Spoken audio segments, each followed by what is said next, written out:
นี่เห็นว่าสายทางว่าบนนี้กันนี่วิวดีว่าบนนี้นี่วิวดีหลาย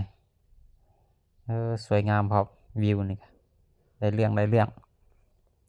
นี่สายทางทำมาเบิ่งรถนี่ในคลิปนี้ถ่ายให้เบิ่งในปัจจุบันนี่ถ่ายให้เบิ่งในปัจจุบัน10 ปีข้างหน้าเปลี่ยนหลายรถเขตนี้นะอันนี้ก็คงขายท่อให้เบิ่งถ่ายให้เบิ่งอันนี้บ้านน้องโกมเข้าบ้านน้องโกมแล้วได้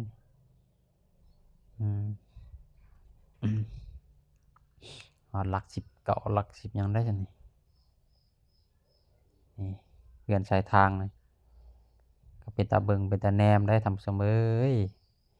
นี่เพื่อนพ่อแม่ประชาชนสายทางความสวยสดงดงามนี่ถ่ายให้เบิ่งมันก็เป็นภาพที่ทรงได้ทรงคุณค่าได้ท่านผู้ชมทรงคุณค่าเมื่อเฮากลับมาเบิ่งคืนโอ้ยเปลี่ยนไปหลายเนาะนี่10 ปีข้างหน้ามาเบิ่งนี่โอ้จนบ่จื้อพุ่นละ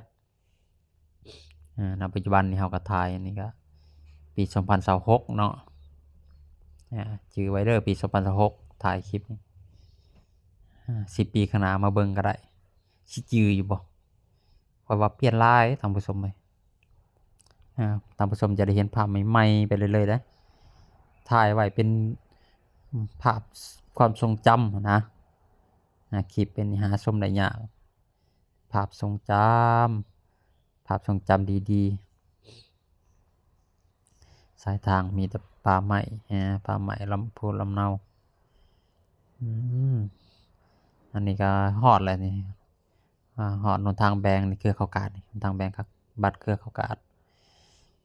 หนทางเข้าทางนี้เด้อคือเขากาดพอได้อยากไปเที่ยวกันนี่สายทาง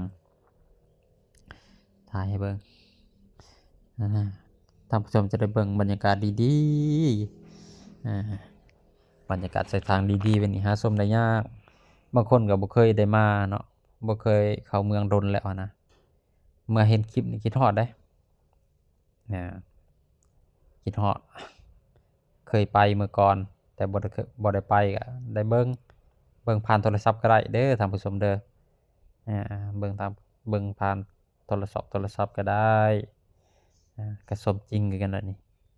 ถ่ายให้เบิ่งนี่หนทางเข้าสวรรค์นี่ซิโนสวรรค์นี่หนทางนี่บรรยากาศสายซิโนสวรรค์แต่เดี๋ยวนี้เฮามาแต่ซิโนกำลังขี่รถเข้าสวรรค์เขตบรรยากาศดีๆวันนี้ก็เบิ่งเอาสายทางทางผู้ชมเอ้ยนี่เห็นบ่หนทางเฮือนซานอันนี้ก็ทางแบบ้านดงบัง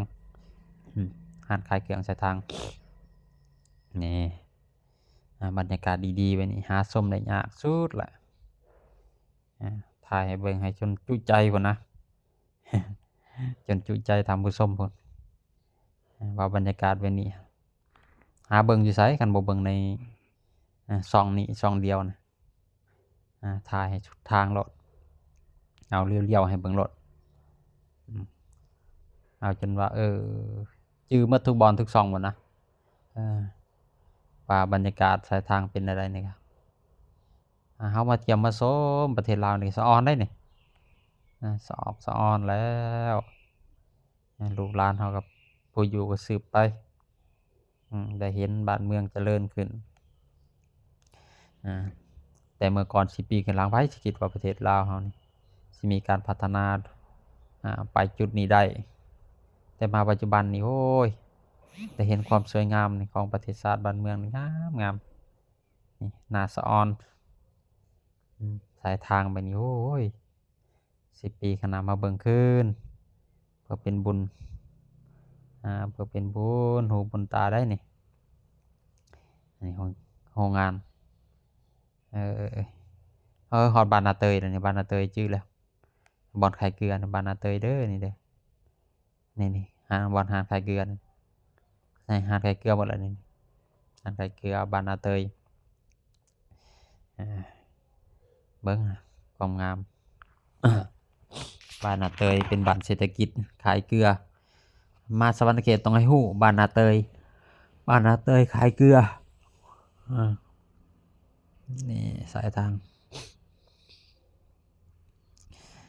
รุ่นปู่รุ่นย่าก็ช่วงสิมาติๆเนาะรุ่นพ่อนี่มาอยู่แล้วแหละรุ่นพ่อรุ่นแม่นี่มาอยู่แล้วเป็นหนทางผ่านหนทางผ่านไปมาเด้สายทางนี้อะนะเราก็จะได้ให้เบิ่งให้เชียวให้ชมบรรยากาศสายทางแบบนี้เบิ่งนำกันเพื่อเป็นบุญเป็นบุญหูบุญตาได้นี่ได้เบิ่งแล้วก็บรรยากาศดีๆสายทางไปนี่หาชมได้ยากเบิ่งมีโอกาสแล้วก็ต้องเบิ่งคู่มือนี้ยุคมันทันสมัยแล้วโรงเรืองเหลืองเหลื่อมในยุคนี้เลี้ยวไปใช้กับยุคเศรษฐกิจนี่โรงจักรโรงงานของบ้านเมืองเฮาก็โอ้ยหลายพนักงานก็มาแต่บ้านเขาก็หลายมาเฮ็ดเวียกนี่เศรษฐกิจพิเศษนี่สวรรค์ชิโนสวรรค์เขตโลจิสติกนี่โอ้ยงามอยู่หลักเก่าได้นี่แหละหลักเก่าตลาดโลกเฮาฮู้กันเนาะประชาชนลาวเฮาฮู้กันว่าตลาดโลกหรือว่าเศรษฐกิจพิเศษสวรรค์เซโนนี่บ่อนเฮ็ดเวียกเฮ็ดงานก็มีโอกาสแหละประชาชนเฮามีโอกาสมีเวียกเฮ็ดงานทำอันนี้ก็หลัก8แล้วเด้อนี่หลัก8แล้วฮอดหลัก8แล้วบรรยากาศของหลัก8ก็สิประมาณนี้เบิ่งห้านขายเครื่อง ห้านขายเครื่องสายทางนะนี่โชว์รูมโคลาวนี่โชว์รูมโคลาวนี่ให้ท่านผู้ชมเบิ่งบ่อนขายรถนี่รถก็มีแต่คันงามๆได้นี่ฮอดหลัก8แล้วท่านผู้ชมฮอดหลัก8แล้วหลัก8หลัก8โอ้เขามาซื้อของกินตินี่ยามเช้านี่มาซื้อของกินสายทางซื้อของกินในยามเช้าหลัก8แหละนี่แหละหลัก8ก็เป็นบ่อนขายเครื่องหลายอย่างเลยหลัก8นี่เฮาเลี้ยวเห็นนี่ร้านขายเครื่องเบิดอยู่สายทางนี่มีทุกอย่างอยากได้อิหยังก็ซื้อเอาได้อยู่ในนี้ร้านขายเครื่องบ่ว่าของกินของอยู่นี่คือร้านหลายร้านค้าจักซื้อหยังก็มาซื้อมันก็เป็นชุดรวมใหญ่อันหนึ่งก็ได้นี่บรรยากาศเขื่อนสามบ้านแปดนี่เต็มอยู่แล้วนี่นะเต็มอยู่ที่แนวเห็นอยู่ในขณะนี้เลยหาดขายหนทางเขาบ้านต้องเดินเอ้ยนี่เบิ่งแม่ต้นไม้ก็ใหญ่แหละสายทางต้นไม้นี่ห่มได้นี่แดดร้อนๆนี่ห่มได้ต้นนี่นะอยู่สายทางนี่นะเป็นภูมิดีขนาดต้นไม้ก็ใหญ่ไว้นี่อันนี้10 ปีนึงได้10 ปีต้นบางใหญ่นึง10 ปี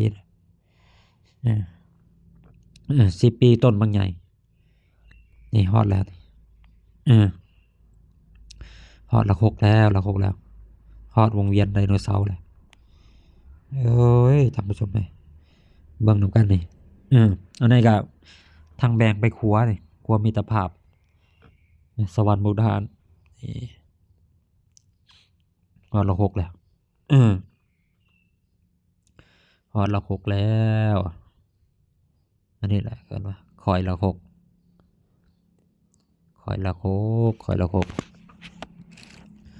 บรรยากาศก็ดีพอใช้คอยหลัก5หลัก6ก็ต่อมาผ่านมาแล้วอันนี้ก็จนฮอด11แยกแล้ว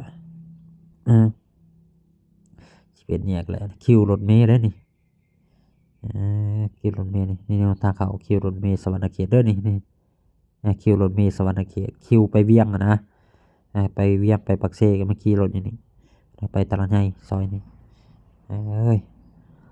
อันนี้ก็นี่บรรยากาศใจกลางเมืองสวรรณเขตประมาณนี้ท่านผู้ชมนี่สร้างตึกอาคารใหม่โอ้ยสวยสดงดงามพัฒนาตลอดนะอัปเดตตลอดอัปเดตตัวเมืองการสัญจรไปมาสะดวกสบายเขื่อน308ของพ่อแม่ประชาชนในเขตนี้ นี่บรรยากาศในยามเช้าหลายคนลงตลาดนั่นคนลงตลาดไปซื้อเครื่องอยู่ของกิน อยู่ตลาดใหญ่เมื่อตลาดสิงคโปร์ครับนี่อันนี้ก็อยู่บ้านเวียงสวรรค์เลยนี่บรรยากาศของบ้านเวียงสวรรค์ตอนยังน้อยก็เลาะอยู่แถวนี้แหละเออเลาะของบ้านเวียงเลาะตามบ้านเวียงสวรรค์นี่เกิดชาติว่าแปดกันนะนะนี่เออแนนนี่เลี้ยวเบิ่งโอ้ยงามเด้อดีเด้อบ้านเวียงสวรรค์เด้อพอได้จือในบ้านเวียงสวรรค์พอได้จะได้เห็นนี่ได้เห็นสายทางเงินสารบันแปดสายทางบ้านเวียงสวรรค์บ้านเวียงสวรรค์บ้านจอมแก้วโอ้ยนี่แหละอันนี้ก็อยู่เขตอนุสาวรีย์ธานุหักภูมิสวรรค์บ้านจอมแก้วนี่อันนี้ก็งามอันนี้วัดวัดจอมแก้วนี่วัดจอมแก้วท่านผู้ชมที่เราเรียวเห็นอยู่นะวัดจอมแก้วอันนี้ก็หาดคายดีกว่าหาดคายหลายนี่บรรยากาศหาดคายอันนี้ก็เป็นสวนสุขภาพอีกสวนสุขภาพสวรรณเขตตอนบ่ายหนึ่งบ่ายสองนี่ก็โอ้ยคนเริ่มแล้วถ้าว่าอยากให้หลายแท้ต้อง6 โมงแรก7 โมงคนมาออกกำลังกายนี่อยู่เขตนี่เขาแลนออกกำลังกายกันนี่ฮอร์โมนนี่ฮอร์โมนแคมป์ของฮอร์โมนแคมป์ของโอ้นี่น้ำคลองนี่สอดพี่แล้วนี่นี่น้ำคลองเด้อนี่เด้อน้ำคลองสวรรณเขตมุกดาหารนี่น้ำคลองนี่เต็มมุ้ยฮะอายน้ำมันขาวๆนะอายน้ำได้ท่านผู้ชมนะ